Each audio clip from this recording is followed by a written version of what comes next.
Good afternoon, everybody. This is Jeff J. Brown, China Rising Radio, Sinoland in Shenzhen, just south of the Tropic of Cancer. Have a very interesting and important podcast article today. May 15th, 2019 is China's new May 4th, 1919. The Chinese are pissed as hell at Trump and Western Empire. Pictured above, Chinese street protest against Japan in 2012 for, quote, buying, end of quote, islands in the Diaoyu Archipelago. No public protest yet against Trump and company. Stay tuned. On May 4th, 1919, China changed forever, and as a result, so did the world, all geopolitics, and world economics thereafter. I wrote about this last month to commemorate. I'm really sorry. I have a horrible allergy, and I'm drinking water, and I'm just having a hard time not coughing. It's 100th anniversary, and explain why it was and still is so earth-shaking. Trump missed it by 11 days, but he might as well have banned Huawei for doing any business in the U.S. on May 4th, 2019, to doubly make the insult. This was just after he raised duties on almost all Chinese exports to 25%. I live with the Chinese people and talk to them every day. In all my 16 years here, I have never seen such a sense of indignation and anger at the West. Just like a century ago, especially against the U.S. president and the country he represents.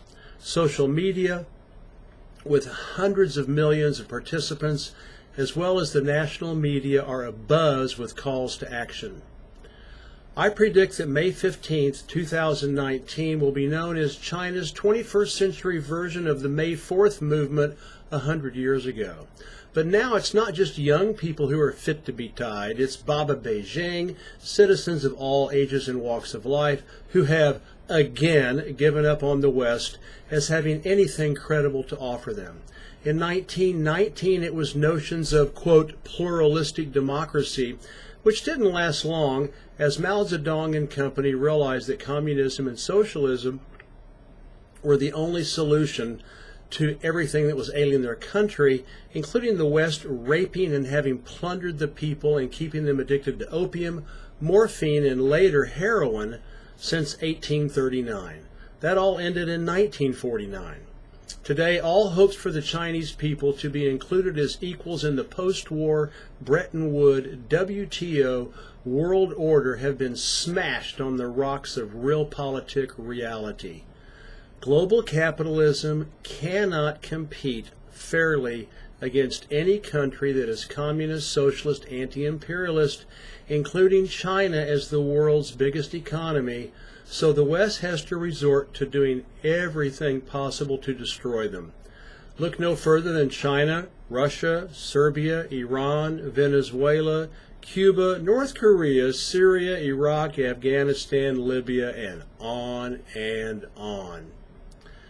Mao was a genius at using fiery rhetoric to attack the colonial West and keep his people informed, but that kind of geopolitical diplomacy is not usual for Baba Beijing, which for 5,000 years prefers dealing with other countries elliptically and asymmetrically, rarely mentioning leaders' names nor singling out countries.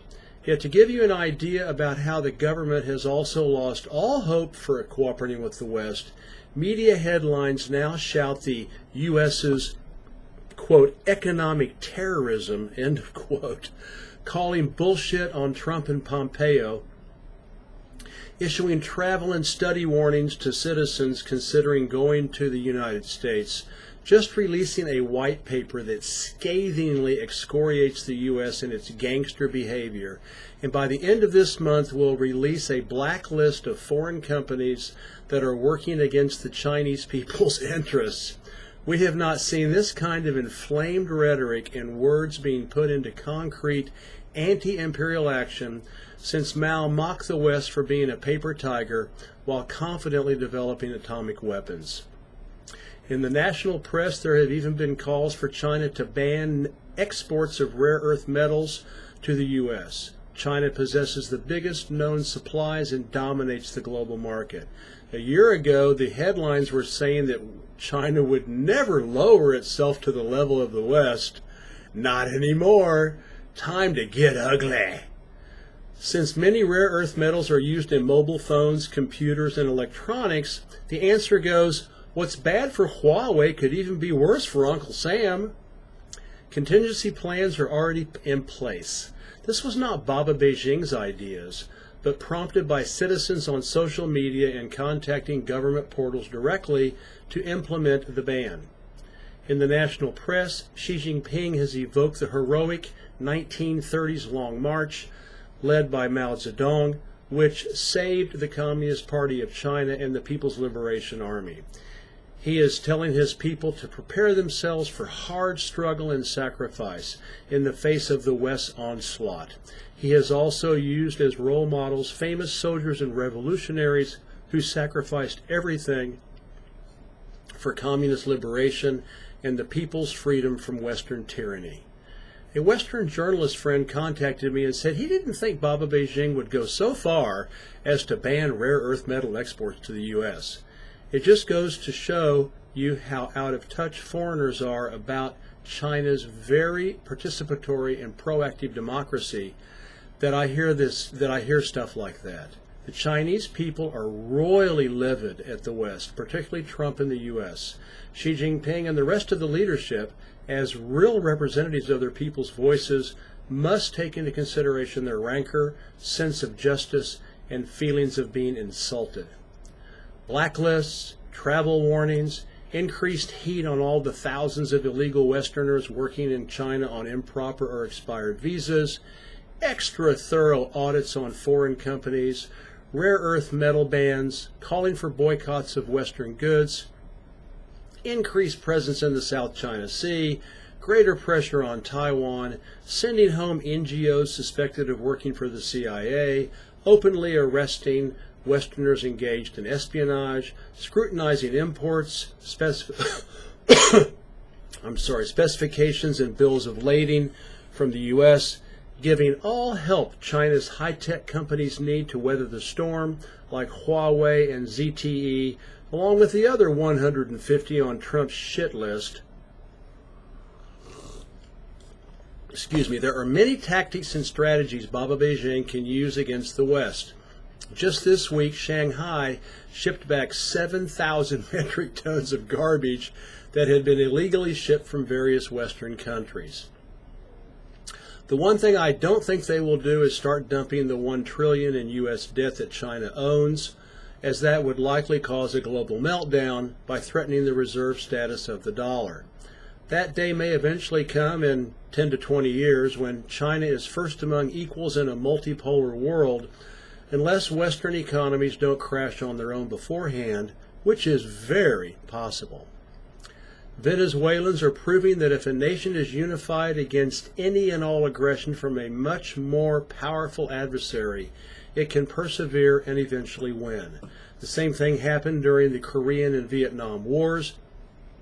In Russia, Iran, Cuba, Nicaragua, Bolivia, Eritrea, and everywhere else, communism, socialism has successfully beaten capitalism in order to gain the people's freedom and democracy. It's a never-ending titanic battle, as we have seen in Ecuador, Argentina, and Brazil, being reduced again to the status of colonial whores. China, with 5,000 years of civilizational unity, only got bested for 110 years during the West imposition of the century of humiliation, 1839 to 1949.